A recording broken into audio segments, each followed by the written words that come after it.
Ganito talaga. Ganito talaga yung size. Hey everyone, welcome back to my channel again. But if it's your first time to come here on this channel, I encourage you to click the subscribe button down below. And of course, huwag mo na rin kalimutan na i-click yung tiny bell button for you to be notified every time that I upload a video here on this channel. And of course, for you to be part of the very fam. So today guys, gagawin ko na yung review ng ating product na sinend sa atin ng isang online shop. If you've seen my vlog, maybe mauuna pa ata ito kaysa sa upload ko ng vlog ko. But anyway, in that vlog, I opened a package, yung mga package ng mga sinend sa akin ng online shops. So one of the products that I received in that package, guys, is this one. This is the Tinagen Feminine Wash. Maybe you've seen my review of this product before, pero iba kasi siya, guys. Iba yung packaging niya, may naiba sa product nila. So this is some kind of an update of the new formula or of the new product that they have launched dun sa shop po nila. So if you're excited to know my thoughts about this product, please keep on watching. So this is the feminine wash ng Tinagen, guys. And if you've seen my review of the product before, iba yung kanilang packaging. Mas maliit lang siyang ganyan. Tapos may cherry something flowers yung kanyang design. So I will just put the picture here maybe. And also the link of my review, guys, para mayroon kayong makita kung ano yung pagkakaiba nila dun sa review ko ngayon and dun sa before na review ko. So ito, guys, yung kanilang new packaging. And dito sa harap niya may ganyan, may babae dyan. And nagsabi dito, guys, with guava and vitamin B3. So sabi sa akin ni Sis Joyce, which is the owner of this product, guys, kasi buntis siya, so she wants something na mas friendly na magagamit ng isang buntis. So nagpadagdag siya ng guava extract or ng guava, and of course with vitamin B3. And then the back of the bottle, guys, makikita yung manufacturing date. We have here 2 years of lifespan. Yan po yung kanilang shelf life. And of course, nandito yung mga claims niya, and meron din siya dito mga ingredients. So better read this one na lang, guys. If you are allergic to anything here na ilalagay ko na lang sa description box down below kung ano yung kanilang ingredients for you to know kung may mga ingredients siya na allergic kayo. Now, let us go to the claims of this product, guys. Sabi niya dito, get complete protection from itching, drying, odor, and irritation with this specially formulated feminine wash. And isa din sa mga claims nila, guys, na nakalagay po dito sa online shop is the tightening effect. Well, yung Tinagen, kaya siya siguro din Tinagen yung kanyang pangalan because of the tightening effect. But if you've seen my review, guys, nung una, well, hindi ko masyadong na-touch yun, yung regarding the tightening effect. So, ang sabi, pa-testing mo pa. Let us see kung ano ba yung kanyang, consistency. Parang din siya, parang yung mga typical din na mga feminine wash, ganon. Clear, medyo pinkish yung kanyang kulay, and then meron siyang napakabango na scent. Ba't ko ganito binuksan? May easy cap naman siya. Ayan. Ayan siya, guys. Alam ko, guys, na tayong mga babae, gustong-gusto natin yung mga cooling effect, lalo na ngayong summer, kasi you will really feel, I really feel very fresh kapag may cooling effect yung isang product na ginagamit ko. Hindi lang para dyan sa vagina pero kahit sa skin ko, gustong-gusto ko yung mga may cooling effect. Kasi, ewan ko ba, mas nakaka-refresh siya, feeling ko, ang linis-linis ko kapag may cooling effect na nangyayari. And then, guys, wala din na po akong napansin na itching. Kasi nga, yung guava kasi, guys, na guava extract, nakakatulong kasi yun for the antibacterial properties niya. So, nakakatulong siya na maiwasan po yung infection, na magkaroon tayo ng mga infection like UTIs, ganyan.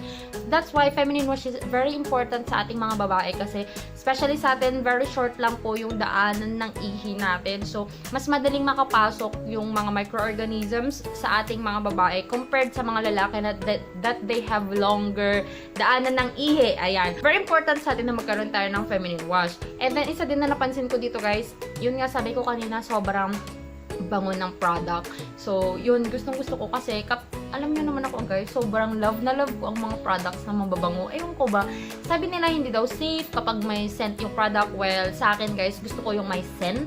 Kasi, I don't know, it just feels so clean at saka feels na parang nag-wash ka talaga kapag may scent.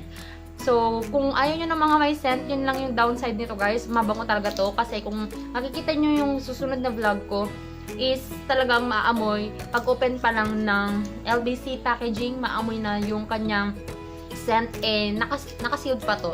That's how strong the scent is talaga, guys. Pero yung, kung i-compare ko to sa unang product nila na Tinagen, guys, yung kanyang scent, mas gusto ko to ngayon kasi parang mas mild siya compared dun sa isa noon. And then, parang, Ito siya guys, parang baby scent lang siya. Alam mo yung parang mga ano lang, parang mga sabon ng baby, parang mga pabango ng para sa baby, ganun guys yung naamoy ko. And then guys, nakita ko din to sa kanilang Facebook page. Ginagamit din to na pinang body wash ng bata. So, sabi ko nga, nung naisip ko din, oo nga naman no, kasi safe nga siya sa vaginal area natin, sa genital area natin. So, it is safe din sa skin natin kasi yung vagina natin, guys, is really very sensitive when it comes to products. So, pwede din talaga siyang gamitin sa skin. Pero, yun lang, kung gusto niyo lang naman gamitin, nasabi ko lang naman. Pero, ito talaga guys, para talaga to sa down there, okay? And then guys, wala din ako naramdaman na drying or odor, wala talaga kasi ngayon kakatapos ko lang na menstruation ko. So, usually kapag may mga ano natin, kasi iba yung ano natin, iba yung hormones natin before and after the menstruation. So far, and during the menstruation, so far, wala naman akong naramdaman na drying. And of course guys, kaya ko to ginamit din ng ginamit talaga kasi during menstruation talaga gusto ko yung, I don't know, ginagamit ko siya ng once lang sa umaga and then once in the evening. Hindi na every time nagwa-wash ako nagfe-feminine wash ako guys kasi meron din naman tayong iniingatan din na pH level ang ating pagkababae. So far guys, wala namang drying, wala ding odor. Kasi guys, ang nagkakos talaga ng odor is the bacteria or the microorganisms from the blood. Kasi yan, paglabas ng blood guys, tapos nag-pass through na siya, nagkaroon na siya ng microorganisms or ng bacteria, tapos na-expose siya sa air, doon talaga nangangamoy or doon talaga nagkakaroon ng scent or foul smelling yung blood natin guys. So of course, kapag may lumalabas sa'yo na ganun, tapos nakadikit sa'yo yung napkin or nakadikit sa'yo yung tampons, that's the time na pwede talagang maano din ng area natin na magkaroon din ng amoy. So, better na use feminine wash when you are especially on your period para maiwasan yung infection, para maiwasan yung pagkakaroon ng itching, especially kung hindi ka ganun kadalas magpalit ng nappy. Ayan. And of course, para din maiwasan yung pagkakaroon ng infection na nangyayari sa atin, especially kapag may menstruation tayo, na mas prone po tayo sa mga urinary tract infection or vaginal infections. The price of this product guys is as of the moment, 75 pesos siya sa kanilang Shopee, pero naka 50% off siya. So, probably this is 150 pesos and it comes in a 150 ml na packaging guys. I hope, ito yung lagi kong sinasabi sa mga product guys, sa mga nire-review ko, na sana magkaroon sila ng mga travel size kasi yung mga maliliit lang para safe kapag lalo na nga sa inyong mga nag-aeroplano, nagte-travel, para madala kasi ang hassle yung, oo, aminado ako, na-hassle talaga ako na maglipat-lipat ng product sa mga containers ko. Though may mga containers ako, pero if you're in a rush kapag wala ka ng time na mag-empake pa na magsasalin-salin ka, why not get the travel-friendly size, diba? Kaysa na magsasalin ka pa. So, yun lang yung isang suggestion ko, guys. Sana magkaroon sila ng less than 100 ml na packaging. Ito, sana magkaroon na din sila ng physical store na ano, kasi usually online ka pa lang siya nakukuha. So, sana ma-penetrate na din nila yung mga pharmacy, mga drugstores, mga ganyan. So, yun lang guys. But all in all, I will recommend this one to you guys kasi sobrang bango niya and okay na okay siya. If you're looking for something that you can use para malasen yung mga infections like UTI, vaginal infections, itching, ganyan. Ito guys, gamitin nyo kasi maganda siya.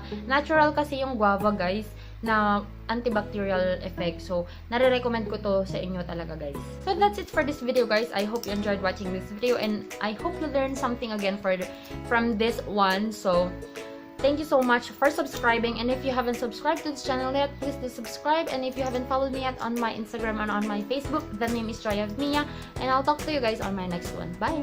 Mwah. Listen to my heartbeat.